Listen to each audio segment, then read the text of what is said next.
स्वर सुधा मंच पर प्रस्तुत है प्रसिद्ध कहानीकार विष्णु प्रभाकर की कहानी बंटवारा।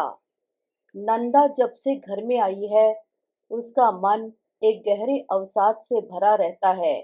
उसे लगता है जैसे वह एक नई दुनिया में आ पहुंची है, जहां सब उसके परिचित होकर भी अपरिचित हैं। वह जानती है कि जिन्हें पीछे छोड़ आई है, वे केवल दो प्राणी हैं, देवर और देवरानी। देवर को उसने गोद में खिलाकर पाला है। आपद विपद में वह माँ के समान उस पर छाई रही है। देवरानी को एक दिन अपनी बहू की तरह घर में लाई थी, जिसके ऊपर निछावर करने को उसने कुछ नहीं बचा रखा था। इन्हीं दो प्राणियों को पीछे छोड़कर वह निपट खाली जान पड़ती है। उसके पति, पुत्र, पुत्रियां सदा की भांति आज भी उसके साथ हैं, परंतु उनके कोलाहल में उसे जीवन नहीं मालूम देता। लगता है जैसे सब दीवार के चित्र की तरह मौन नृत्य कर रहे हैं। भाव होते हैं, पर स्पंदन कहाँ होता है इन चित्रों में। उसे इस घर में आए अभी एक सप्ताह ही हुआ है, परंतु मालूम होता है जैसे युग बीत गए हैं, जैसे महाकाल ने सदा के लिए दोनों भाइयों को अलग कर दिया है। सहसा वह घर का काम करते करते ठिठक जाती है। कोई चिर परिचित स्वर सुनाई देता है, मानो कोई उसे पुकार रहा है, भाभी। लेकिन अर्ध चेतना की दशा भंग होती है तो देखती है कि उसका छोटा लड़का गोरा खड़ा हुआ कह रहा है, भाभी, सुना नहीं तुमने? स्कूल को देर हो गई, रोटी दो मुझे। वह कांप उठती है। देवेन भी कभी ऐसे ही आकर पुकारता था। वही देवेन आज मुझसे अलग हो गया है, लेकिन ये ठीक ही हुआ। वह बुद्धिमान है, खूब कमाता है, इसीलिए कुछ दिन से यह बात उसके मस्तिष्क में समा रही थी कि कुटुंब का जीवन उसकी कमाई पर अवलंबित है। परंतु शासन करती है भाभी, और शायद यह भी सोचा था कि भाभी का परिवार बड़ा है। मूर्ख कहीं का, विवाह करते ही उसने अपने को परिवार से अलग कर लिया। मैंने अच्छा ही किया, कल को महाभारत मचता, रही सही मोहब्बत भी मिट जाती। गलती मेरी भी है, वह जवान हो गया था और मैं उसे निपट अजान बालक ही समझती रही। पर मैं क्या करूं? मेरी आंखें तो उसी को देखती हैं जो कभी स्कूल से पिटकर सिसकता हुआ आकर मेरी गोद में चिपट जाता था और सुबकियां लेता हुआ कहता था, भाभी, मैं कल से स्कूल नहीं जाऊंगा, मुझे सबक याद नहीं होता। उसके भाई क्रुद्ध होकर चिल्ला उठते, सबक याद नहीं होता? हरामखोर, क्या कूलीगिरी करेगा? मैं कहती, देखो जी, उसे गाली मत दो। कूलीगिरी करेगा या कुछ भी करेगा, तुम्हारे आगे हाथ पसारने नहीं आएगा। वह माथा ठोक लेते, कहते, तुम इसका सर्वनाश करके रहोगी। लेकिन भगवान की माया की वही सर्वनाशी बालक आज उनके कान काटता है। वह उसके इशारों पर नाचते हैं। सारा व्यापार उसी के कंधों पर ठहरा है। नंदा इसी तरह सोचती रहती है, आज भी सोच रही है। रात काफी बीत चुकी है, परंतु रामदास अभी तक मंदिर से नहीं लौटे। गौरी और शीला दोनों सो गए थे। छोटा बच्चा उसी के पलंग पर शांत, निश्चिंत नींद की परियों से खेल रहा था। वह कई क्षण उसे देखती रही, मानो बच्चे की निश्चिंतता ने माँ को बल दिया। वह मुग्ध हो उठी। सहसा तभी किसी ने द्वार खटखटाया। वह उठी और किवाड़ खोले, देखा सामने देवेन खड़ा है। अचकचाकर बोली, अरे देवेन, कैसे आया इस वक्त? देवेन मुस्कुराया, कहा, अपने घर आने के लिए भी वक्त देखना होता है। ये आज जाना है भाभी। नंदा अप्रतिभ हुई, बोली, कुछ नहीं। तब देवेन ने पूछा, भैया नहीं आए? नंदा ने कहा, 10 बजे से पहले वह कभी नहीं लौटते। देवेन यह जानता था, इसलिए चुप रहा। अब वे आग के पास आ बैठे थे। नंदा ने देखा कोयले बुझ चले हैं। उन्हीं को इधर उधर करके वह बोली, उनसे कुछ काम था? हाँ, बहुत जरूरी। देवेन ने अस्थिर होकर कहा, भाभी, आज पहली तारीख है न? हाँ, तो गोपाल को रुपए भेजने हैं। तो फिर वही रुपए लाया हूँ। नंदा अचरज से भर आई, बोली, रुपए लाया है? क्या उन्होंने मांगे थे? देवेन चौंका, बोला, मांगते क्यों? ये 20 रुपए मैं बराबर देता आ रहा हूँ। नंदा बोली, जानती हूँ देवेन, तुम सदा 20 रुपए देते आए हो, पर वक्त क्या हमेशा एक सा रहता है? कल हम एक थे, आज अलग हैं। अब तेरे देने की बात नहीं उठती। देवेन हठात कांप सा उठा। क्षण भर उसे ढूंढे शब्द भी नहीं मिले। फिर साहस करके बोला, यह तुमने क्या कहा? भाभी, दुकान तो सदा दो रही हैं। घर बट जाने से क्या हम भाई भाई भी नहीं रहे? नंदा तनिक भी नहीं झिझकी, बोली, मैं ये कब कहती हूँ? भाई का रिश्ता तो विधाता भी नहीं तोड़ सकता। परंतु बात यह नहीं है, जब साथ थे तो दुनिया के लिए एक थे। तू 300 कमाता था और वह 30, परंतु दोनों पर मेरा एक सा अधिकार था। लेकिन आज तेरे 300 पर मेरा कोई अधिकार नहीं है। यह सीधी सी बात है। इससे भाई भाई का नाता नहीं टूट सकता। देवेन जानता है कि भाभी से बातों में कोई नहीं जीत सकता, परंतु ऐसा तर्क वह कर सकती है, यह उसने नहीं सोचा था। उसने फिर कहा, भाभी, मेरी आय पर तुम्हारा अधिकार न हो, पर गोपाल का तो है।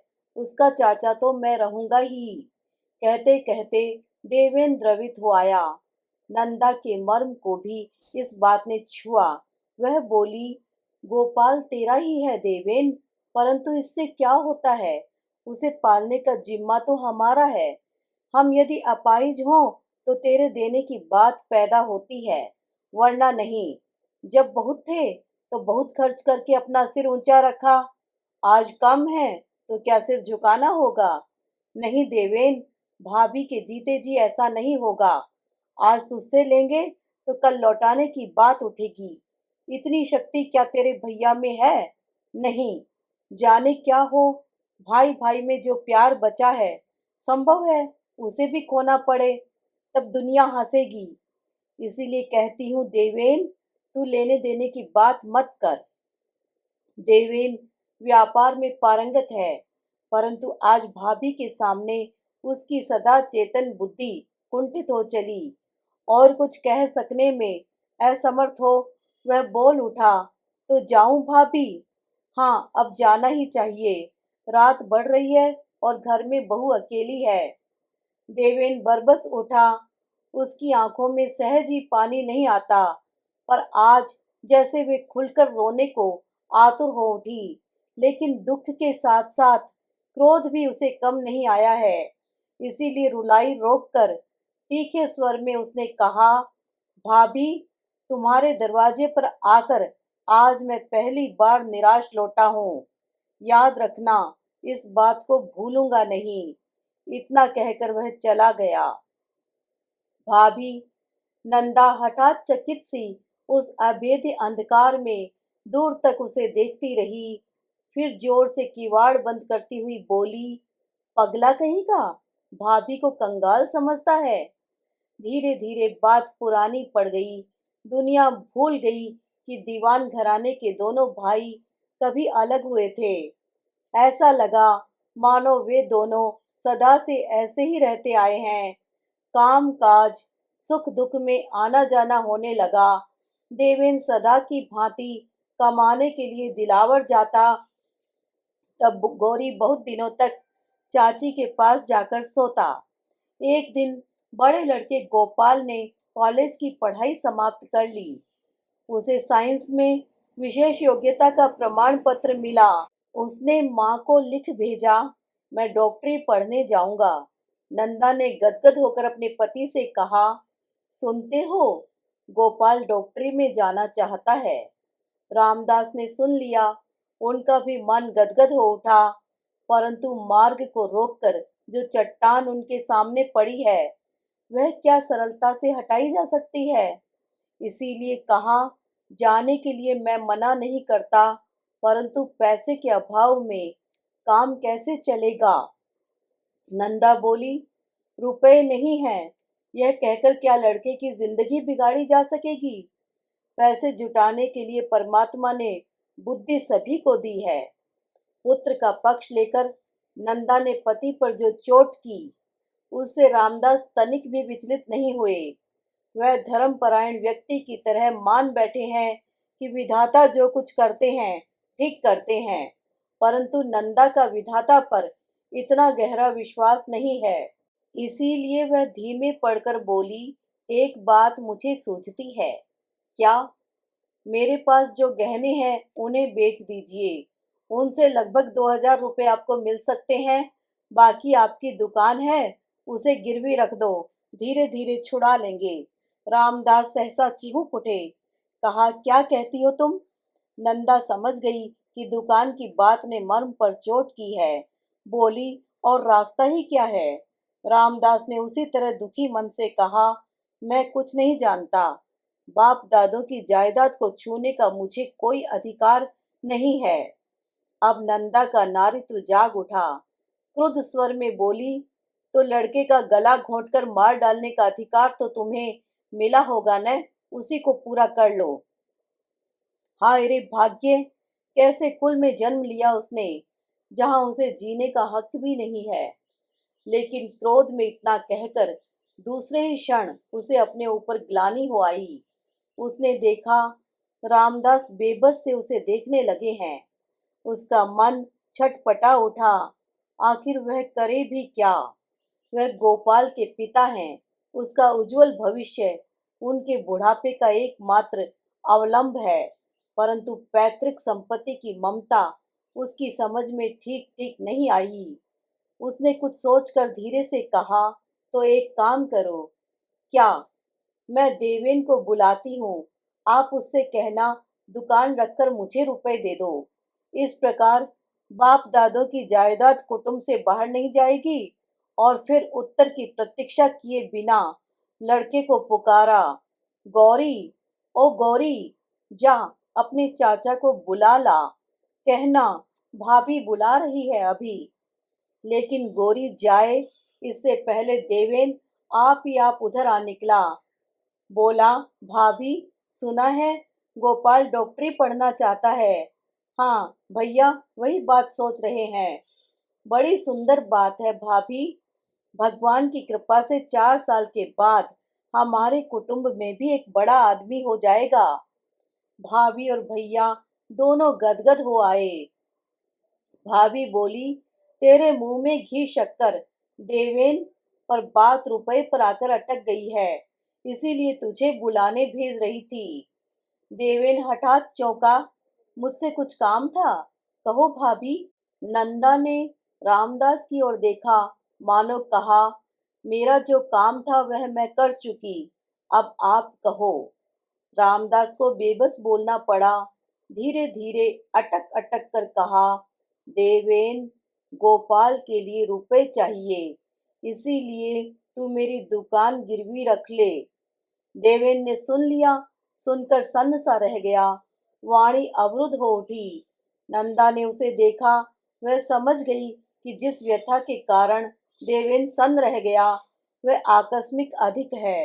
इसीलिए समझाकर बोली, देवेन, बात असल में इतनी है कि हम नहीं चाहते कि कल को दुनिया कहे कि माँ बाप ने जायदाद के मोह में पड़कर औलाद का गला घोंट दिया। और फिर यह भी बुरा होगा कि बाप दादा की जायदाद गैर लोगों के हाथों पड़े। इसीलिए तू उसे ले ले, हम न भी छुड़ा सके तो अपने ही घर रहेगी। देवेन को अब वाणी मिली। बोला, भाभी तुम ठीक कहती हो, ये व्यवहार की बातें हैं और व्यवहार कुशल आदमी बहुत दूर की सोचता है, परंतु कभी कभी जो अपने सबसे पास है उस पर उसकी दृष्टि नहीं पड़ती। नंदा नहीं समझी। वह फिर बोला, सोचूंगा भाभी, ऐसे कामों में जल्दी करना अच्छा नहीं होता। देवेन की इस बात से भाभी और भैया दोनों अनमने हो गए। सच तो यह है कि उन्हें यह स्वर अच्छा नहीं लगा। देवेन चला गया। नंदा की मुद्रा जटिल हो चली। प्रश्न हल करने का जो गुर उसने ढूंढ निकाला था, उससे तो प्रश्न को और भी जटिल कर दिया। लेकिन अब वह क्या करे, तीर कमान से निकल चुका है। उनका डर सच निकला। संध्या होते होते देवेन ने कहला भेजा, मैं दुकान नहीं रख सकूंगा। 3 दिनों के बाद देवेन जब परदेश जाने की तैयारी कर रहा था, तो उसकी पत्नी विद्या घबराई हुई आई। बोली, अजी, तुमने कुछ सुना क्या? जीजी जी ने अपना सब जेवर बेच दिया। सुनकर सहज भाव से देवेन ने कहा, जानता हूँ, भाभी गोपाल को डॉक्टरी पढ़ाने भेज रही है। जेवर का इससे अच्छा इस्तेमाल और क्या हो सकता है। विद्या उसी तरह बोली, और आपके भैया ने अपनी दुकान उठा दी है। वह किसी के साथ कपड़े की दुकान खोल रहे हैं। अब देवेन चौंका। कहा, यह किसने कहा तुमसे? शची की बहू ने? उसी के मालिक के साथ तुम्हारे भैया ने साझा किया है। वे रुई का सौदा करने की बात सोच रहे हैं। देवेन अनमना हो गया। बोला, भैया रुई का सौदा करेंगे? जी, वह अब खूब रुपए कमाना चाहते हैं। सचमुच? न जाने क्या हुआ कि उसके हृदय में एक विचित्र घबराहट भर चली। उसका स्वर शिथिल होने लगा। वह शून्य में ताकता हुआ कहने लगा, विद्या, भैया ने परसों मुझसे भी कहा था। उत्सुक विद्या बोली, क्या कहा था? कि मैं उनकी दुकान लेकर उन्हें रुपए दे दूं। फिर क्या? मैंने इनकार कर दिया। विद्या ने गहरी सांस ली।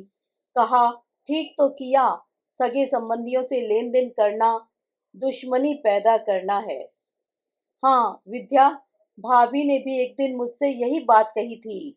उनकी बातें मैं खूब याद रखता हूँ। परंतु भैया धर्म भीरू व्यक्ति हैं। वह सौदा करना क्या जाने।